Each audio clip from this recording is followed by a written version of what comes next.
이사야 37장 1절부터 7절 말씀 한 절씩 교독하겠습니다. 하나님의 말씀입니다. 히스기야 왕이 듣고 자기의 옷을 찢고 굵은 베옷을 입고 여호와의 전으로 갔고 왕궁 맡은 자 엘리야김과 서기관 셈나와 제사장 중 어른들도 굵은 베옷을 입으니라. 왕이 그들을 아모스의 아들 선지자 이사야에게로 보내매 그들이 이사야에게 이르되 히스기야의 말씀에 오늘은 환난과 책벌과 능욕의 날이라 아이를 낳으려 하나 해산할 힘이 없음 같도다. 당신의 하나님 여호와께서 랍사게의 말을 들으셨을 것이라. 그가 그의 상전 악수르의 왕의 복음을 받고 살아계시는 하나님을 회방하였은즉 당신의 하나님 여호와께 앞에서 혹시 그 말로 말미암아 견책하실까 하노라. 그런즉 바라건대 당신은 이 남아있는 자를 위하여 기도하라 하시더이다 하니 그리하여 히스기야 왕의 신하들이 이사야에게 나아가매 이사야가 그들에게 이르되 너희는 너희 주에게 이렇게 말하라. 여호와께서 이같이 말씀하시되 너희가 들은 바 아스루 왕의 종들이 나를 능욕한 말로 말미암아 두려워하지 말라. 함께 읽습니다.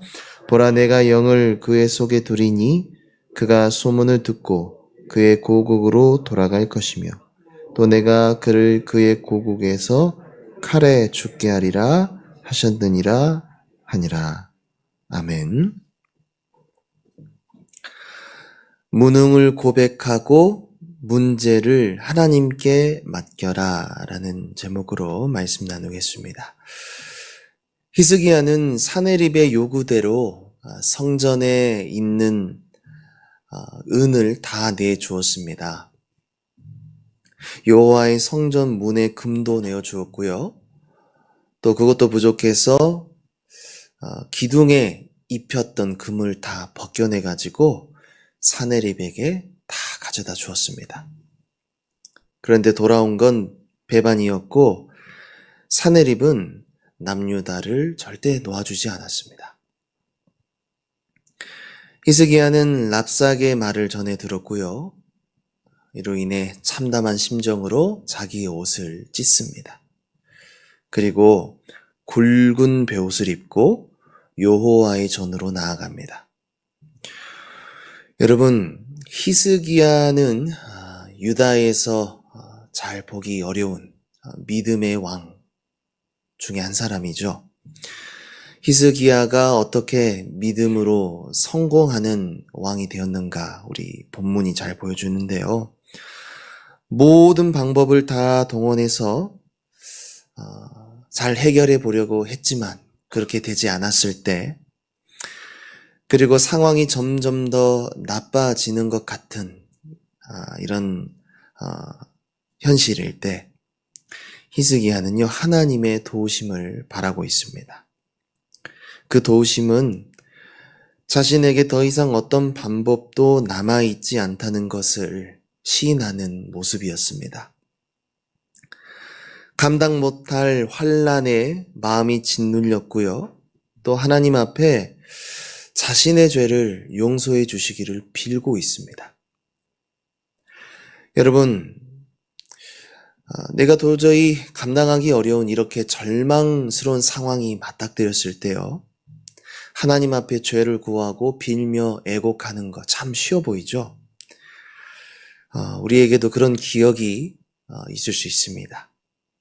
하나님께서 나의 기도를 들어주실 것이라는 신앙의 습관과 용기, 그리고 말씀의 바탕이 있을 때 이런 모습이 가능한 것이죠. 그의 신하들도 동일하게 하나님 앞에 회개합니다. 그리고 간절히 드리는 그 회개의 기도 중에 히스기야의 마음에는요 선지자 이사야의 말을 들어야 되겠다라는 생각이 든 것입니다. 히스기야가 이사야를 부른 것은요 두 가지 이유에서였을 것입니다. 첫째는 하나님의 음성을 듣는 선지자의 기도가 필요했고요. 그리고 두 번째는 선지자의 가르침을 받아서 요동치는 마음의 위안을 받기 위해서였습니다. 이렇게 위기의 때에 히스기야의 선택은 정말로 영적인 안목이 있고 탁월한 것이었습니다. 왜냐하면 성경을 보게 되면 선지자의 입을 통해서 하나님의 말씀을 듣는 것은 하나님께서 백성들에게 약속해 놓으신 방법이고 또 정해 놓으신 은혜의 방편이었죠. 사람이 의지하는 대상은 분명 하나님 한 분뿐이지만 히스기야는 하나님이 정해 놓으신 방법을 사용하고 있는 겁니다. 사랑하는 성도 여러분, 두려움이 우리를 장악하고 또 마음을 어렵게 할 때 가슴이 답답할 만큼 괴롭고 힘들어서 아침에 눈을 뜨기조차 싫을 때 우리가 하나님 앞에 나아가서 그분의 도우심을 구하는 거 중요하지만 그것만큼 중요한 게 또 하나 있습니다. 그게 무엇입니까? 하나님이 정해 놓으신 은혜의 방편을 사용해야 된다는 겁니다. 혼자 기도하는 것도 좋지만 여러분 함께 기도하는 시간도 필요합니다. 기도의 균형이죠. 또한 설교 말씀을 잘 듣고 기도하는 것이 중요합니다. 어떤 분들을 보면 기도한다고 말씀은 안 듣고 다른 장소에서 열심히 기도하는데요. 여러분, 말씀을 들을 때 개인의 문제와 어려움에 갇히지 않게 되는 거죠. 그리고 기도의 응답은 하나님의 말씀으로 주어지기 때문입니다. 랍사게는 하나님 여호와를 조롱했습니다. 여호와를 믿는 건 너희한테 아무 유익도 없다. 봐라, 우리가 너희를 포위하고 위협하는데 너희 하나님은 아무것도 못하고 있지 않느냐. 헛된 일이라고 말하면서 유다와 하나님을 능욕했습니다. 인정할 수 없는 말이죠. 그런데 지금 이 순간만큼은 정말 아무것도 할 수 없는 이 자신들의 무능함이 마치 어떤 모습입니까? 산고로 해산할 힘이 없어서 아이를 낳다가 죽는 여인과 같다는 거예요.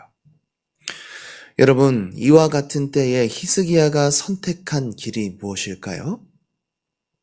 그는 하나님의 말씀으로 눈을 돌렸습니다.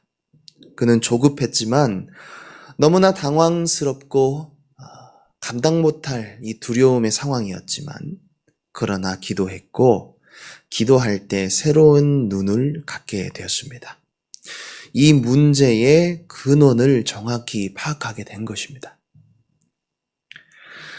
히스기야가 갖게 된 새로운 눈은 아수르가 조롱하는 것이 하나님을 향하고 있다는 걸 본 것입니다. 히스기야 자신과 아수르의 싸움이 아니었습니다. 살아계시는 하나님을 모욕하는 영적인 공격이었고 또 백성들의 마음을 무너뜨려서 그들이 하나님을 의지하지 못하도록 하기 위한 사탄의 전략이었습니다. 성도 여러분, 우리가 싸우는 싸움은 모두가 영적인 겁니다. 이 세상도 영적입니다. 온 세상의 전쟁은 영적인 세계로부터 출발합니다. 우리가 살아가는 세계가 보이지 않는 데로부터 창조되었기 때문입니다. 성도들 눈앞의 현실이 아니라 영적인 세계를 바라볼 수 있는 영안을 하나님께 구해야 하는 것입니다. 지금 나에게 일어나는 당황스러운 일들이 단순히 나 하나만에게 위협을 주기 위한다거나 혹은 내 자존심을 무너뜨리기 위해서가 아니라 우리가 하나님의 방법을 선택하지 못하도록 하나님을 의지하지 못하도록 하는 마귀의 전략, 영적인 전쟁이라는 사실을 한시라도 잊어서는 안 되는 것입니다.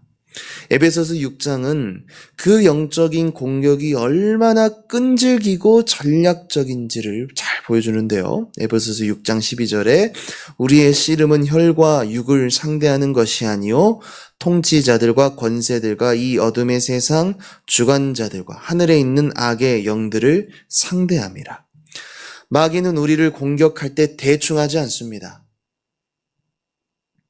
조금 상처 입히는 정도로 마귀는 만족하지 않습니다. 그러니까 지금 말씀을 들을 때도 멍하니 우리의 생각이 흐름을 따라가면 안 되고요. 하나님이 주시는 말씀을 따라 영적인 전쟁을 준비해야 되겠다라는 마음으로 우리가 말씀을 들어야 하는 이유가 여기 있죠. 마귀는 우리를 무너뜨릴 목적을 가지고 치밀하고 계획적이고 아주 간사하게 접근하는 존재입니다. 그렇다면 우리가 영적인 전쟁을 치르면서 승리할 수 있는 비결이 무엇일까요? 그것은 남아있는 자들을 생각하고 기도를 올려드려야 합니다. 우리 고백해 볼까요? 기도를 올려드려야 한다. 그러니까 4절에는 기도하라. 이사야 선지자에게 기도를 부탁하고 있는 모습이 나와 있지만 히스기야가 요청하는 기도의 모습은 들어 올리는 기도입니다. 여러분, 기도가 다 하나님께 올려드리는 거 아닙니까? 하지만 여기엔 숨겨진 의미가 있습니다.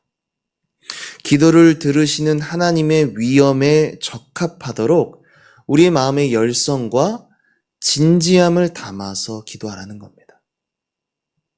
땅에 떨어뜨리는 상상 속의 기도를 드리지 말고 마치 야곱이 하늘의 사닥다리를 보았듯이 하나님을 두려워하는 마음으로 드리는 기도를 올려드리라는 겁니다. 여러분, 다윗의 기도가 그랬습니다. 시편 141편 2절에 나의 기도가 주의 앞에 분향함과 같이 되며 나의 손드는 것이 저녁 제사같이 되게 하소서. 여러분, 구약의 제사는 태워드리는 거잖아요.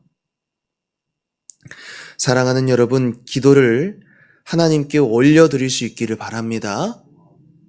그냥 앉아서 침묵하고 중언부언하는 그런 기도가 아니라 어떨 때는 그런 가만히 앉아있는 기도의 시간도 필요하지만 여러분, 더 많은 경우에 그냥 기도하면요, 올라가는 것보다 땅에 떨어지는 것이 많습니다. 그래서 바울 서신을 보게 되면 바울이 어떻게 기도했는지, 또 복음서를 읽게 되면 예수님이 어떻게 기도했는지 우리가 기도를 배워야 하는 이유입니다. 마냥 기도하면 안 됩니다. 하나님을 두려워하는 마음으로 존전해서 드리는 기도를 올려드려야 합니다. 또 한 가지 비결은요, 히스기야가 남아있는 자들을 생각했다는 겁니다. 지금 남유다의 백성들이 남아있는데요, 이들은 백성들의 전부입니다. 하나님은 우리 연약함을 잘 아시는 분이십니다. 하나님은 우리 자신보다 공동체와 그리고 이웃의 영혼을 생각할 때 외면하지 않으시고 보살펴 주십니다. 하나님의 마음은 언제나 가난하고 곤고한 자들을 돌아보시기 때문입니다. 빌립보서 4장 6절에 아무것도 염려하지 말고 다만 모든 일에 기도와 간구로 너희 구할 것을 감사함으로 하나님께 아뢰라고 말씀하는데, 여기서 하나님이 받으시는 올바른 기도가 드려지면 그 기도의 끝은 대부분 이웃을 향하게 됩니다. 여러분, 그런 경험을 많이 해보시죠? 처음에 이런 기도 제목으로 시작을 했다가 기도가 깊이 들어가면 어느샌가 다른 사람을 위해서 내가 구하고 있는 모습을 보게 되는 거예요. 간구라는 단어가 가진 의미가 그렇습니다. 간구, 이웃의 필요를 공급해 준다는 의미입니다. 솔로몬도 백성을 잘 다스리기 위한 지혜를 하나님께 구하니까 하나님께서 솔로몬이 구하지 않은 부귀와 영화도 받지 않았습니까? 이웃을 채워주기 위한 기도를 드리는 것, 이웃의 어려움을 도와주기 위한 기도를 드리는 것, 정말 영혼을 사랑하고 그 영혼이 너무나 안타까워서 하나님 앞에 드리는 기도를 올려드리면 하나님은 그 기도를 절대로 외면하지 않으시는 분이십니다. 그러므로 사랑하는 여러분, 이웃을 위하여 간구할 수 있는 기도의 거목들이 되시길 바랍니다. 구하지 않은 내 것까지 더 풍성하게 되는 복된 은혜의 혜택자들이 다 되실 것입니다. 그런 은혜가 우리 모두에게 있기를 바랍니다. 기도하겠습니다. 하나님 감사합니다. 오늘 우리에게 놀라운 기도의 깊은 것을 알려주셔서 감사합니다.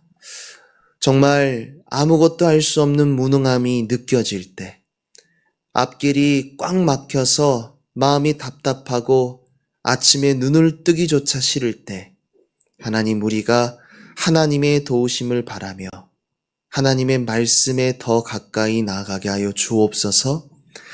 하나님의 말씀으로 눈을 돌려서 그 말씀을 의지하여 기도할 수 있게 하여 주옵소서. 하나님, 우리가 기도할 때 나의 개인적인 문제의 해결뿐만 아니라 공동체를 생각하고 또 이웃의 필요를 바라볼 수 있는 영적인 안목을 더하여 주시고, 우리가 살아가는 모든 삶의 현장이 영적인 전쟁이라는 이 긴박함을 기억하며 느끼며 겸비하며 살아가게 하여 주옵소서. 우리의 기도가 땅에 하나도 떨어지지 않게 하시고 하나님 앞에 올려드리는 열성과 진지한 마음으로 하나님을 두려워하는 마음으로 기도하는 은혜가 있게 하여 주옵소서. 그럴 때 우리의 심령 가운데 말씀하시는 하나님의 뜻을 순종하게 하여 주옵소서. 감사드리며 예수님 이름으로 기도합니다. 하늘에 계신 우리 아버지여, 이름이 거룩히 여김을 받으시오며 나라가 임하시오며 뜻이 하늘에서 이루어진 것 같이 땅에서도 이루어지이다. 오늘 우리에게 일용할 양식을 주시옵고 우리가 우리에게 죄 지은 자를 사하여 준 것 같이 우리 죄를 사하여 주시옵고 우리를 시험에 들게 하지 마시옵고 다만 악에서 구하시옵소서. 나라와 권세와 영광이 아버지께 영원히 있사옵나다.